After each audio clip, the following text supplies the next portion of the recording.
Bom dia, gente. Então, como combinado, eu vim aqui trazer o gabarito, né, dos exercícios que serve como revisão para a nossa prova de logo mais. Então, no primeiro exercício, um exercício pequeno de 3 questões, a primeira questão ela era sobre para fazer um desenho, né? Então, assim, múltiplas respostas são possíveis.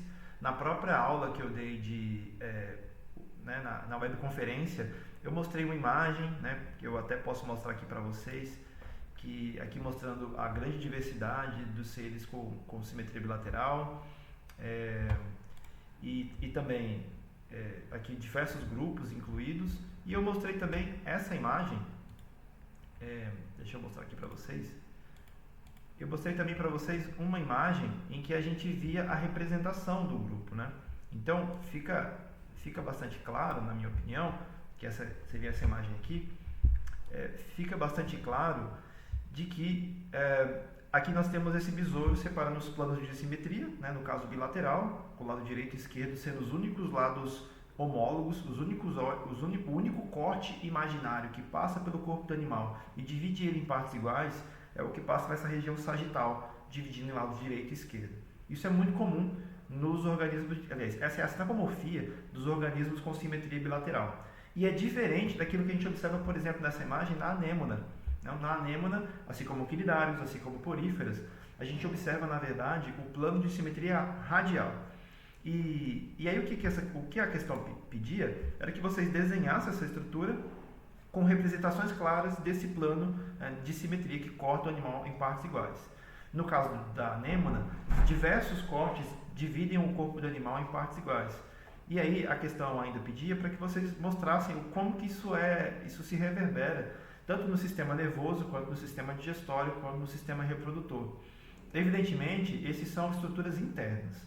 De novo, no próprio slide, havia, no slide seguinte, eu vou mostrar também para vocês, tem uma imagem que mostra exatamente o sistema nervoso. Aqui mostrando para quinidários, um sistema nervoso bastante difuso, onde não existe um cérebro centralizador das células nervosas, enquanto em bilatéria nós temos um cérebro, né, um gânglio cerebral que fica frequentemente na cabeça, né, diferenciando-se em uma cabeça, mas na maior parte dos animais.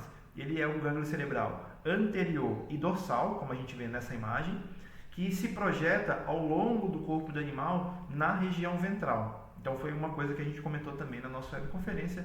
A questão pedia para que você mostrasse esse sistema nervoso, também em relação ao sistema digestório, indicar as especialidades do sistema digestório e do sistema reprodutor.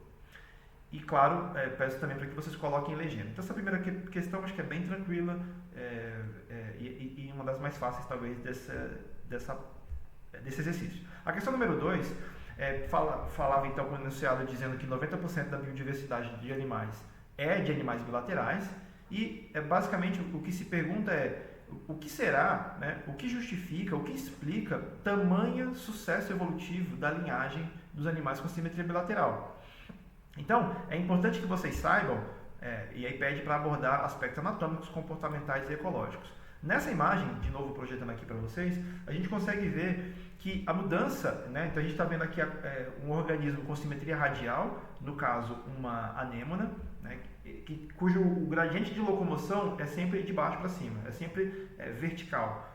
Existe pouca ou nenhuma capacidade de mobilidade horizontal. Normalmente essa pode existir, por exemplo, a anêmona ela pode dar cambalhotas, ela pode ter um movimento, mas esse movimento ele não é efetivo, ele não é um movimento que vai fazer esse organismo se deslocar por quilômetros, por metros, portanto um movimento bastante limitado. E esses organismos com simetria radial, eles são super dependentes do gradiente ambiental. Por outro lado, os organismos com simetria bilateral, assim como a gente, possuem um movimento direcionado. Por quê? Porque com o cérebro é uma região que centraliza o sistema nervoso. Então, geralmente, a região anterior é aquela que tem o primeiro contato com o alimento. E geralmente o movimento ele é direcionado na região anterior. Enquanto na região posterior existe uma especialização para estruturas reprodutoras. Então, toda a parte reprodutora feminina e masculina está presente na região posterior. Na região ventral, geralmente, é aquela que está em contato com o substrato. A gente tem, pode existir apêndices locomotores, pode existir uma sola rastejadora, pode existir estruturas que estão relacionadas ao atrito com o substrato, seja ele areia, seja ele pedra, né, enfim, ao substrato. E quanto na região dorsal, que é aquela que fica mais exposta, muito frequentemente a gente encontra a presença de exoesqueleto, de uma proteção externa. Então é muito curioso a gente observar que existe essa diferença morfológica, que é resultado, na verdade, de uma mudança evolutiva que ocorreu junto com a origem de bilatéria. Então a questão ela pede, em sua resposta, aborde aspectos anatômicos, que é mais ou menos exatamente nessa linha que eu estou comentando com vocês, de comentar, por exemplo, de que a alteração do plano de simetria para uma simetria bilateral possibilitou a especialização de partes do corpo, o que não é observado na simetria radial. Então, muda completamente a anatomia, muda completamente o fato de que os órgãos eles estão, nos diferentes animais, posicionados nas mesmas regiões anatômicas, né? Isso altera, obviamente, o comportamento, bem mostrado naquela imagem, mostrando que o indivíduo consegue ter um aumento na capacidade de locomoção, menos dependência do ambiente para a locomoção, e também pedia aspectos ecológicos. Então você consegue ter organismos, por exemplo, o bilateral, são organismos de alta mobilidade, são predadores, são presas, em alguns casos, que conseguem ter uma alta capacidade de fuga. Enquanto que os organismos com simetria radial são frequentemente bentônicos, associados ao sedimento, achatados no chão, né, nos ambientes aquáticos. Nessa região, né, na região bentônica, todo o alimento que ele precisa, a matéria orgânica, está depositada no fundo. Então, de fato, esses organismos se adaptaram para uma região em que não é necessário, onde não é necessário buscar ativamente pelo alimento atrás de uma presa que poderia potencialmente trazer mais recursos. Então, isso fica muito claro, né, nessa explicação de que a alteração do plano de simetria corporal não é só decorar se um corte só divide o corpo em partes iguais, mas isso tem implicações inúmeras para a vida dos organismos. E a última questão, deixa eu só encontrar aqui, essa última questão é uma questão que falava sobre as hipóteses para a origem, né? Então a gente está vendo até agora a importância da simetria bilateral e a pergunta é, ok, mas de onde vier essa simetria? De onde veio essa simetria? Qual foi a mutação? Em que momento surgiu essa mutação que permite essa alteração do plano de simetria, né? E aí eu explico sobre duas teorias, a teoria axelomada, que fala sobre a origem de uma cavidade que abriga órgãos, chamada de celomas, sendo mais ancestral, sendo mais antiga, e uma outra teoria chamada de planuloide aceloide, uma teoria. Então são duas teorias que são concorrentes, ou uma é verdade ou a outra é verdade. Como a gente não estava lá para ver, a gente tem suporte, né, tem evidências que suportam ou uma hipótese em detrimento de outra, mas ainda não temos assim a verdade absoluta encontrada, né? E aí a letra A pergunta, fala, escreva um resumo sobre isso.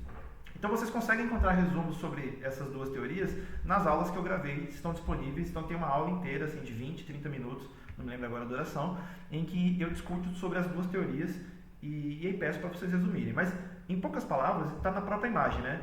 Na hipótese axelomada, nós temos um organismo que tem simetria radiata, a partir do qual deriva por várias mutações, mostrado bem nesse cladograma. Você consegue ver no cladograma radiata como do ladinho de bilatéria, como grupo irmão. Só que para a origem de bilatéria é necessária múltiplas e múltiplas mudanças de estado de caráter, múltiplas mutações ocorrerem. Isso está sendo mostrado nessa imagem da hipótese axelomada. Então, para que essa hipótese seja verdadeira, é necessário que a evolução ela tenha ocorrido muito rápido.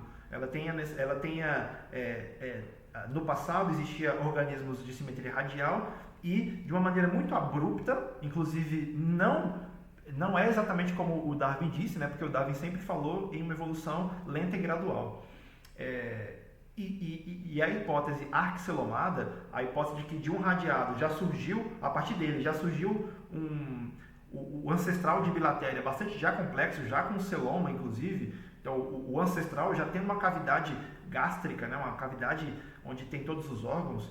Essa hipótese, para ela ser verdade, ela acaba sendo necessário que houve múltiplas e múltiplas mutações em um curto período de tempo.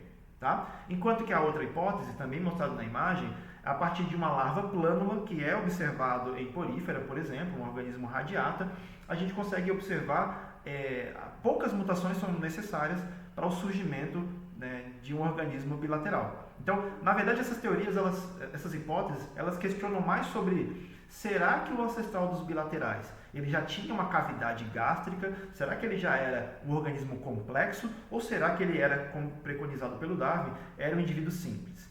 E por que, claro, assim, se o Darwin falou, né, assim, se toda a evolução fala que o mais provável é que primeiro surjam indivíduos simples para depois surgir os complexos, por que a gente ainda questiona isso? A gente questiona porque no fóssil, que é a única evidência que a gente tem do passado, registro do que aconteceu no passado, nos fósseis, a diferença entre o tempo em que a gente encontra os radiados e o tempo que a gente encontra organismos com simetria bilateral complexos é muito pequena. Então, os fósseis, né, a questão da explosão do Cambriano, muitos fósseis complexos em um período muito próximo dos indivíduos que não eram tão complexos assim, acabam dando suporte para a hipótese arquilomada. Embora seja do ponto de vista teórico menos provável, é o que a gente tem mais evidência do ponto de vista fóssil. Enquanto que a hipótese planuloide-aceloide, ela é mais calcada, ela é mais baseada na ideia óbvia de evolução lenta e gradual, já prevista pelo Darwin. Então, basicamente era sobre isso que eu queria que vocês discutissem. A letra B fala sobre a explosão do Cambriano. Explosão do Cambriano eu queria então que vocês pesquisassem, por isso essa questão está aí. E a ideia é que a explosão do Cambriano é um termo para um aumento muito grande na diversidade que é encontrado nos fósseis. E ela acaba suportando ela está correlacionada com a hipótese axilomada. Tudo bem? Então, é nesse cenário que eu pedi para vocês responderem a esse primeiro exercício.